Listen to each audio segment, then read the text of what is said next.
काफिरों से कहो कि भला देखो तो, अगर अल्लाह तुम्हारे कान और आंखें छीन ले और तुम्हारे दिलों पर मोहर लगा दे तो अल्लाह के सिवा कौन सा माबूद है जो तुम्हें ये नेमतें फिर बख्शे।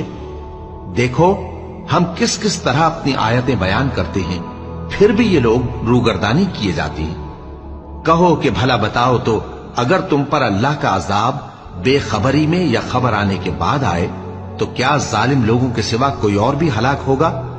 और हम जो पैगंबरों को भेजते रहे हैं तो खुशखबरी सुनाने और डराने को, फिर जो शख्स ईमान लाए और नेकूकार हो जाए तो ऐसे लोगों को न कुछ खौफ होगा और न वो गमगीन होंगे।